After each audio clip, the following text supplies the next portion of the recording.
تو انہوں نے مجھے کہا کہ مجھ سے سوال پوچھا کہ کسی کے پاس دولت ہو تو آپ جو حدیث بیان کرتے ہیں کہ اس کے لباس سے، اس کے لائف اسٹائل سے، اس کی سواری سے دولت نظر آنی چاہیے، حدیث پیش کی نا میں نے، تو یہ تو نمائش نہیں ہے دولت کی، یہ جائز ہے اسلام میں؟ ان کا کہنا یہ تھا کہ یہ کیا ہے، یہ دولت کی نمائش ہے، یہ تو حرام ہے۔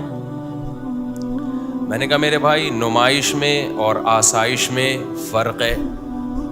آسائش کہتے ہیں آرام والی زندگی، نمائش کہتے ہیں دکھلاوا، لوگوں کو نیچا دکھانے کے لیے اپنی دولت کی نمائش کرنا۔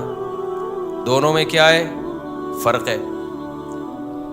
اب آپ کے پاس زیادہ پیسہ ہے، آپ اچھی گاڑی رکھتے ہو، تو گاڑی کیا گھر کے اندر بند کرو گے یا باہر لے کے نکلو گے بھی؟ اس کو آپ چلانے کے لیے رکھی ہے نا آپ نے، تو جب آپ اس میں بیٹھو گے تو نمائش آٹومیٹیکلی ہو رہی ہے، آپ کی نیت نمائش کی نہیں ہے، غریبوں کو نیچا دکھانے کی نیت نہیں ہے۔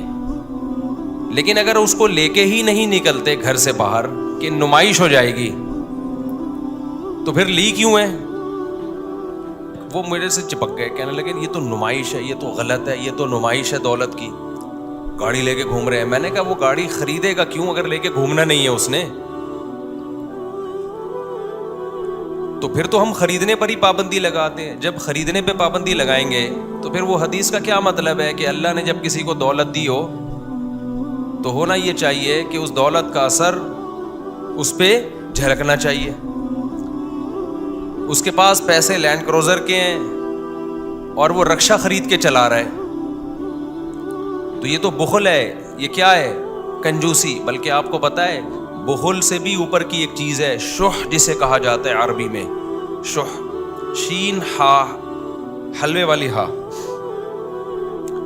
اور اس کی صیغہ صفت آتا ہے شحیح، شین حلوے والی ہا، پھر یا، پھر حلوے والی ہا۔ یہ جو پروننسیشن ہوگی شحیحن، کیا ہوگی؟ اچھا عربی میں یہ لفظ بڑا مشکل ہے شحیح پڑھنا، وجہ اس کی کہ آدمی بڑا مشکل ہوتا ہے، بعض بندے مشکل ہیں تو عربی میں ان کی پروننسیشن ہی اللہ نے مشکل رکھی ہے تاکہ پتہ چل جائے کہ یہ بندہ بہت ڈیفیکلٹ ہے، اس کو سمجھنا آسان نہیں ہے۔ جیسے اس کا تلفظ بہت مشکل ہے تو بندہ بھی کیا ہے؟ یہ بہت مشکل بندہ ہے۔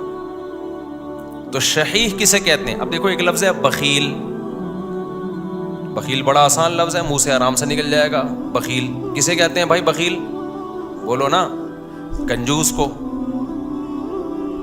کنجوس کو عربی میں کہتے ہیں بخیل۔ یہ لفظ کیا کہلاتا ہے؟ بخیل۔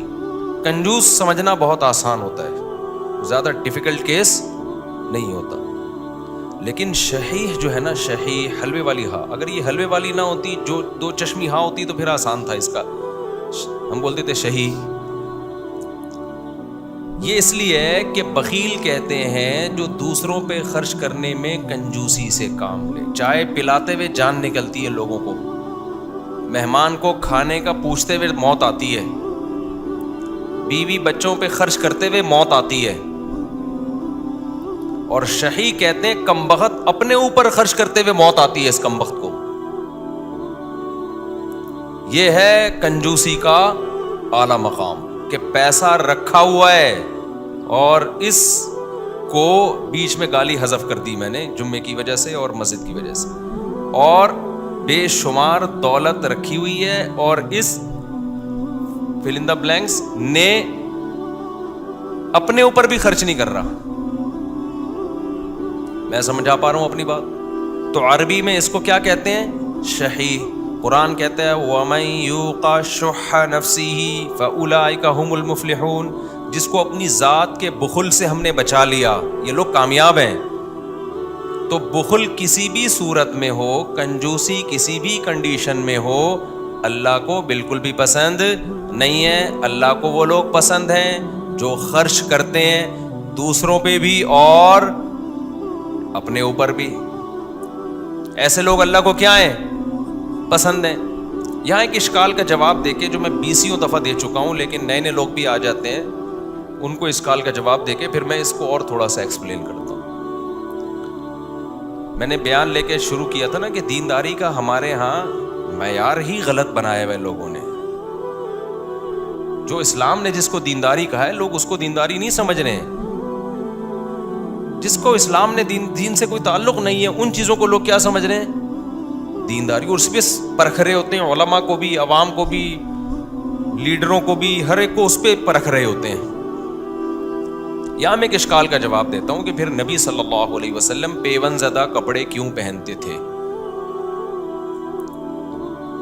پھر نبی صلی اللہ علیہ وسلم کے گھر میں چٹائی کیوں تھی جس پہ جب آپ آرام فرماتے تو آپ کے جسد اطہر پہ نشان پڑ جاتے؟ پھر آپ صلی اللہ علیہ وسلم گدھے کی سواری کیوں فرماتے تھے؟ پھر آپ صلی اللہ علیہ وسلم کے گھر میں 40 دن چولہا کیوں نہیں جلتا تھا؟ صرف جو اور کھجور پہ گزارا کیوں تھا؟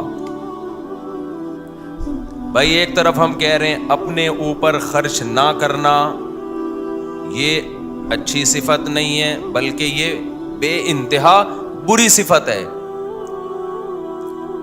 تو سوال پیدا ہوتا ہے پھر نبی نے اپنے اوپر خرچ کیوں نہیں کیا؟ اچھی خوراک کیوں نہیں کھائی؟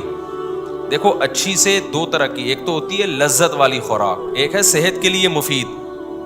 تو یہ بات تو ثابت ہے قرآن و سنت سے، ہمارے نبی نے جو خوراکیں کھائی ہیں صحت کے لیے اس سے اچھی کوئی خوراک ہو نہیں سکتی. نبی صلی اللہ علیہ وسلم کی لباس پیون زدہ، آپ کی خوراک ناغے فاقے، سادہ سواری، گھر میں کوئی ڈنر سیٹ نہیں، ایک پیالہ ہے اسی میں پانی بھی پیا جائے گا، اسی میں دودھ بھی پیا جائے گا، اسی میں کھانا بھی کھایا جائے گا. ہمارے یہاں کتنے کتنے ڈنر سیٹ ہوتے ہیں، چاول کا چمچ الگ ہے، قورمے کا الگ ہے، اور اس کا ڈونگا الگ، اس کا ڈونگا الگ، اس کا ڈونگا الگ، اس کا ڈنر سیٹ ہی کا ایک نہ ختم ہونے والا سلسلہ ہے. تو ہمارے نبی نے ایسی سادہ زندگی کیوں تھی؟ اب دو وجہ ہو سکتی ہیں، یا تو آپ کے پاس پیسہ ہی نہ ہو. کیا خیال ہے بھائی اسلام کہتا ہے کہ جو اپنے اوپر خرچ نہیں کرتا وہ کنجوسی سے بھی اوپر کی لیول پر ہے، شہی ہے وہ، شین ہا ہا. لیکن یہ اس کے لیے جس کے پاس پیسہ وہ نہ ہے ہی نہیں تو کیا کرے گا؟ اب ایک آدمی بیچارہ پھٹ پھٹی سی موٹر سائیکل میں گھوم رہا ہے، آپ نے پوچھا تو ایک نمبر کا کنجوس ہے. مفتی صاحب نے بیان میں کہا تھا کہ جو اپنے اوپر بھی خرچ نہ کرے وہ کنجوس ہے. تو کیسی بائک میں گھوم رہا ہے؟ وہ کہے بھائی خرچ کہاں کروں، میرے پاس پیسے ہے ہی نہیں، یہ بھی ادھار لی ہوئی ہے کسی سے میں نے. تو اب آپ بتاؤ ایسے شخص پہ کنجوسی کا طعنہ دیا جا سکتا ہے؟ نہیں دیا جا سکتا، ہے ہی نہیں. تو اگر ہم یہ کہتے ہیں ہمارے نبی صلی اللہ علیہ وسلم مسکین تھے، غریب تھے، آپ کے پاس پیسہ ہی نہیں تھا تو اس لیے آپ نے خرچ بھی نہیں کیا، کھانے کے پیسے ہی نہیں ہیں تو بھائی 40 دن چولہا نہیں جلے گا. آپ کے کپڑے پیون زدہ اس لیے ہیں کہ کپڑے سینے کے یا کپڑا نیا لینے کے پیسے ہی نہیں ہیں تو اس لیے مجبوراً وہی کپڑے پہنے، پرانے کپڑے. تو اگر ہم یہ بات کرتے ہیں تو ایک اور اشکال ہوتا ہے پھر بھائی یہ بات تو اس لیے درست نہیں ہے. والضحیٰ واللیل اذا سجا میں اللہ نے کیا فرمایا؟ ووجدک عائلا فاغنی. اے نبی آپ مسکین تھے، غریب تھے، اللہ نے آپ کو غنی کر دیا. حضرت خدیجہ سے جب آپ کا نکاح ہوا تو حضرت خدیجہ کے پاس پیسہ تھا مزاربت کے لیے، وہ پیسہ انویسٹ کے لیے آپ کو کوئی ایماندار شخص چاہیے تھا، اور نبی صلی اللہ علیہ وسلم کی امانت اور صداقت مشہور تھی. آپ نے ان سے نکاح کیا کہ میرا پیسہ آپ انویسٹ کریں گے، کاروبار کریں گے، اور پروفٹ آپس میں ہم دونوں کیا کریں گے؟ شیئر کریں گے. اس نکاح کے بعد اللہ کہتے ہیں کہ نبی ہم نے آپ کی غربت کو دور کر دیا. تو پھر اشکال لوٹ کے آ جاتا ہے بھائی جب نبی صلی اللہ علیہ وسلم غریب بھی نہیں تھے تو پھر جو کی روٹی کیوں کھا رہے ہیں؟ 40 دن کھجور پہ گزارا کیوں کر رہے ہیں؟ کھجور پانی پہ گزارا چلتا تھا 40 دن. اور ہمارے نبی کا کھانا بھی تو دیکھو، شدید بھوک لگی ہے تو ایک چیز تھی جس سے پیٹ بھرا جاتا تھا، یا تو کھجوریں کھا لی اور پانی پی لیا یا دودھ پی لیا. دودھ جس حدیث میں بھی ہمیں ملتا ہے نا کھانے کے ساتھ نہیں ملتا. دودھ کو ہمارے نبی نے کھانے کے طور پہ استعمال کیا ہے. آج دودھ جو لوگوں کو فائدے کے بجائے نقصان پہنچا رہا ہے نا، اس لیے پہنچا رہا ہے کہ 2 پراٹھے کھانے کے بعد 1 گلاس دودھ کا ڈاکٹر مشورہ دیتے ہیں. کہ ہمارے نبی صلی اللہ علیہ وسلم کو اللہ نے دولت دی مگر آپ نے رکھی نہیں, جس کی وجہ سے ہمارے نبی کا لائف اسٹائل ایسا تھا کہ اس میں عیش و عشرت کا کوئی سامان نہیں تھا. لیکن اگر کسی نے پیسہ رکھا ہو پھر اگر وہ استعمال نہ کر رہا ہو تو یہ کنجوسی کا اعلیٰ درجہ ہے, شریعت اس کو پسند نہیں کرتی. آج لوگ پیسہ رکھتے ہیں, پیسے ان کے پاس جو ہے نا وہ فراری رکھنے کے ہیں اور گھوم رہے ہیں پھٹ پٹی پر, اور جب ان سے پوچھا جائے کہ یار یہ تمہارا لائف اسٹائل کیسا ہے تو جواب دیتے ہیں ہمارے نبی کی زندگی کیا تھی, سادہ تھی.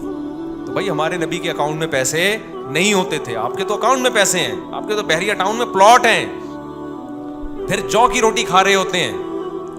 ہمارے حضرت ایک دعوت میں گئے, ایک پیر صاحب نے نا, مرید نے دعوت کی, مرغے رکھ دیے, نہاریاں, اور وہ ایک پیر صاحب جو تھے اس کے جاہل پیر تھے, وہ پیر صاحب نے کہا یہ کیا رکھا اتنا کھانا, ہمارے نبی تو جو کی روٹی کھایا کرتے تھے, یہ کیا مرغے پکا کے اور بریانی اور نہاری, یہ کیا ہے یہ؟ تو حضرت نے فرمایا یہ آپ کے لیے نہیں ہے, یہ میرے لیے, آپ ان کے لیے بھائی کوئی مسور کی دال لیا بنا کے. سمجھ میں آ رہی بات؟ تو ایفیشنسی جھاڑنے کی کوشش کی جا رہی ہے. بھائی نبی صلی اللہ علیہ وسلم کے پاس تو کچھ تھا ہی نہیں, جو تھا تو شام سے پہلے صدقہ. پیر صاحب آپ کا جو مرید ہے اس کے اکاؤنٹ میں ابھی بھی 1 کروڑ روپے پڑے ہوئے ہیں, اور آپ کا اکاؤنٹ کون سا خالی ہے؟ آپ کی جیبوں میں ابھی بھی لفافے پڑے ہوئے ہوں گے, ابھی بھی لفافے پڑے ہوئے ہوں گے. یا تو سارا صدقہ کر دو, مرید سے بھی بولے سب صدقہ کر دے اور غریب ہو کے بیٹھ جائے. پھر بیچارے کے پاس کچھ ہے ہی نہیں تو پھر جو کی روٹی کھلائے گا, تو کھاؤ بھی جو کی روٹی. سمجھتے ہو کہ نہیں سمجھتے ہو؟ تو یہ کانسیپٹ کلیئر کرنا بہت ضروری ہے کہ دین کا اس سے تعلق نہیں ہے کہ آپ کی گاڑی اچھی ہے, آپ کے کپڑے اچھے ہیں, آپ کے جوتے اچھے ہیں.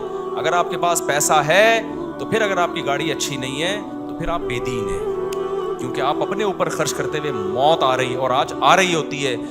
آپ کو لگا ہوگا کہ ایک آدمی لینڈ کروزر میں گھوم رہا ہے, بڑی لگژری لائف ہے. ابے بھائی اس کے پاس جو پیسہ ہے نا وہ اس سے بھی اوپر کا ہے, بچایا ہوا بہت زیادہ ہوتا ہے اور دکھا بہت کم رہا ہوتا ہے. اور علماء صالحہ کے پاس ہم نے دیکھا ہے, اہل اللہ کے پاس جتنا ہوتا ہے وہ چھپاتے نہیں ہیں, وہ لوگوں پہ بھی خرچ کرتے ہیں, اپنی ذات پہ بھی, کیونکہ وہ کہتے ہیں دنیا مسافر خانہ ہے.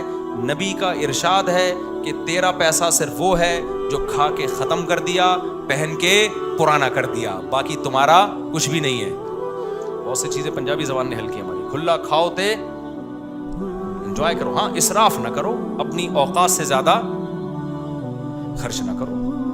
یہ قرآن نے منع کیا, جتنی اوقات ہے اس کے اندر اندر رہو. ایسا نہ ہو کہ ایک روڈ اڑا دیا اور کل بھیک مانگ رہا ہے لوگوں سے, ضرورت جو ضروری خرچے ہیں وہ بھی پورے نہیں ہو. تو یہ اللہ تعالیٰ ہمیں جو ہے نا سمجھنے کی, اور یہ بیلنس ہماری زندگی میں اللہ تعالیٰ پیدا فرمائے. وما علینا الا البلاغ. سنتوں کے بعد انشاءاللہ سوال جواب کا سیشن ہوگا, جو بیٹھنا چاہیں بیٹھ سکیں. اللہ اکبر. مہر کی رقم 2 تولے سونا اور 1 لاکھ روپے نقد. اچھا 2 نکاح ہے, دوسرا بھی ہے 2 عدد دولہا.